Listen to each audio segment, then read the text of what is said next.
Yeah. Yeah, Jazamjin. Yeah. Yeah, okay. Okay, Jazamjin. Jesus.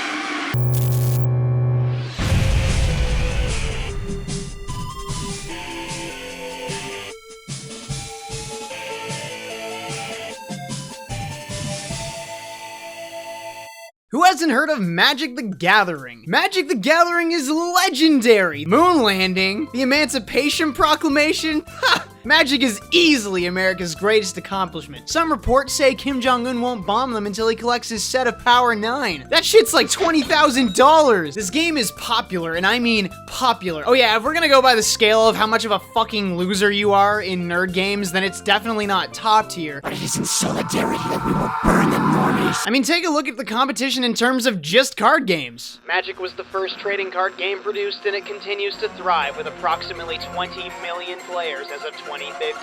Pokemon card game, throw it in the trash. Yu-Gi-Oh card game, throw it in the trash. All these other card games, throw it in the trash. Hearthstone and Battle.net. Make me buy one more DLC, I will fucking kill you. Being the most popular card game in the world ain't easy. You know, it started with the original material and it just went on, and at some point the marketing said, wait. Why the fuck are we selling Magic with original content? Where the fuck are we making original content? Yo, Japan though? Japan seems pretty fucking cool, bro. Weebs love Japan, horror, bro. Steampunk, that's like 7 genres in one. Yo, that's returning to previously visited content that's in new original, ways, right? pretty fucking original, Steampunk, though, bro. yo. How about Steampunk's Greece? fucking How about pirates and dinosaurs, the pictures of fucking Egypt? fidget spinner! I think I want to play some Magic the Gathering, if you know what I'm insinuating by this turn of phrase. This is one of my Magic decks. It costs about $30 billion, but I like to play by myself sometimes. No! Never mind, maybe I'll just go play at the store or something. Just gotta grab my stuff first.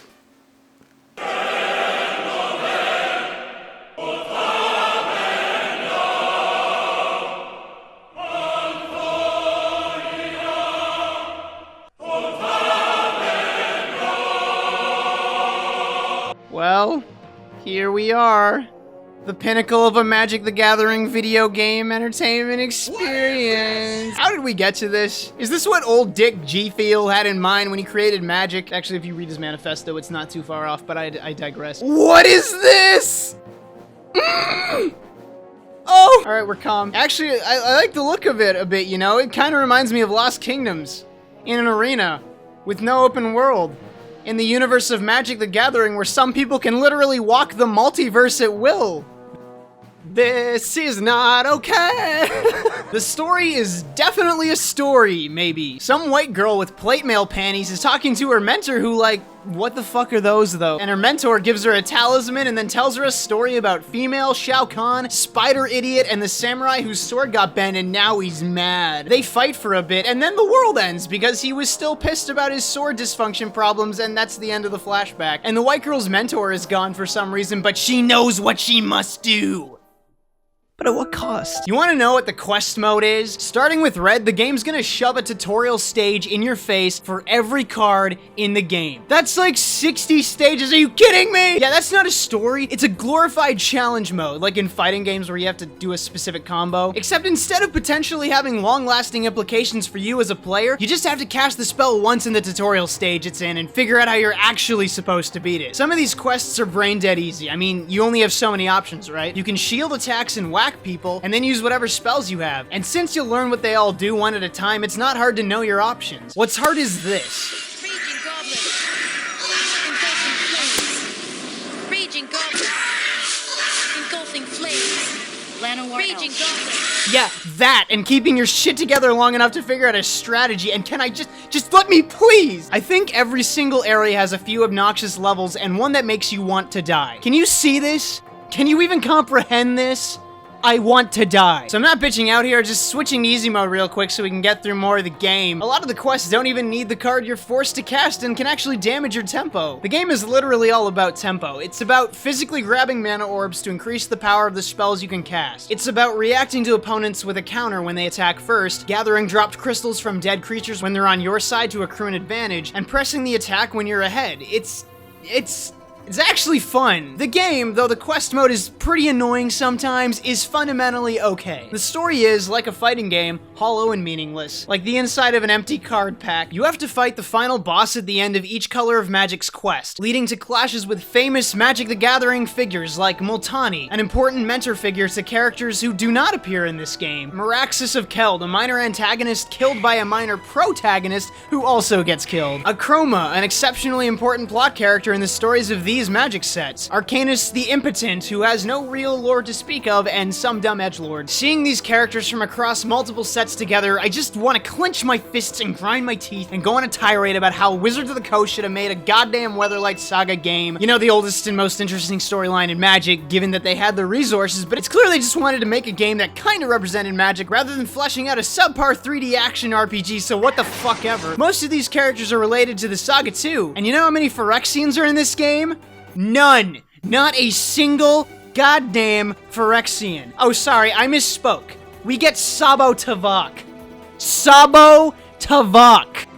Sabo Tavik? So you're telling me that instead of Gerard, instead of Miri, instead of Squee, instead of Urtai, Krovax, Karn, all these goddamn classics, we get some scattered but kinda relevant people and some extras. But then Sabo Tavok is here, and her #1 enemy, the hero of the Weatherlight Saga, is not. And you know who else is missing?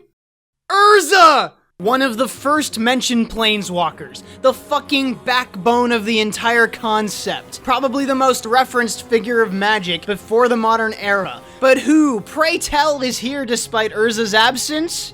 His brother Mishra! Yeah, to beat quest mode, you have to beat the Rainbow Misfits, clown him again, fight Sabo Tavok, who has no purpose here with the absence of the Phyrexians, and then Mishra himself, the villain whose existence is predicated on his brothers. As if it could get worse, which it does, your mentor, who you've apparently known forever and disappeared and whatever, was actually Mishra, waiting for some idiot to do the gem collecting for him because... he's just a couch potato? Like, I get it, I'm kinda nerd raging right now, but are you serious, Wizards? Did you have a cactus write this story? Did you have a dial-up connection write this story? Did you have this dumb fuck edgelord write this story? You unlock the ability to make your own decks after collecting all the cards, so naturally we're gonna make a great deck. So on the next attempt, we're gonna try to make an even better deck. Alright, fuck this, I'm neck decking. So you also get to assign a character to your deck. Right now we only get these guys. Bobby Strawhair, Arthas Anduin, Big Boy Titty, Johnny Waterhands, and the Squints. These all suck. Time to get more. If this game is like a fighting game in some sick, twisted way, then arcade mode is surely its only fun mode. And this is mostly true. You pick a duelist and get a pre-assigned deck, so that means the game is balanced around what you have to make an interesting challenge, right? They didn't even try to balance the first ones. You literally sit there and spam your best creature as fast as possible. You literally set down 5 creatures and spam the taunt button. The second row is more interesting by a country mile, to the point that I'd almost call it ideal gameplay. It's generally interesting and requires you to use your larger pool of cards without feeling overwhelmed. It's good at making you feel good. Except red, because red is stupid and hard and fuck it, I'm not unlocking Meraxis, I only care about these ones. Fuck you. Legends say that if you beat arcade mode with every character, you get Sabo Tavok, but I'll consume my ears before I represent myself in a video game like this. The other modes are practice, battle, and versus mode, where you can fight your friend or the computer with preset decks or make your own. Honestly, this could be really awesome if your friend knew the game well too, and you could battle it out. Which makes me wish I wasn't a 25-year-old man-child playing an old game that nobody gives a shit about in his basement, while my friends are doing presumably better things with their time. Actually, fuck it. Let's just end this with a final battle between the 2 most useless characters in the lore. That's fitting, right? And I'm playing the impotent one, because I don't play no soul cuckolds. Look it up, it's a real thing. I swear, it's a real thing.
Ugh.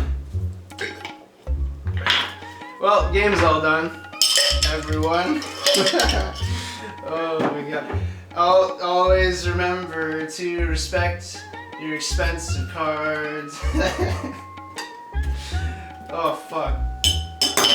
Jesus. Oh. This is fucking good. That was a pretty good video, I think. Oh fuck, wait.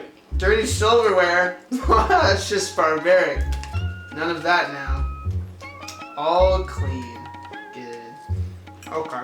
Well, see you guys next time on the KBash show for more quality fucking content.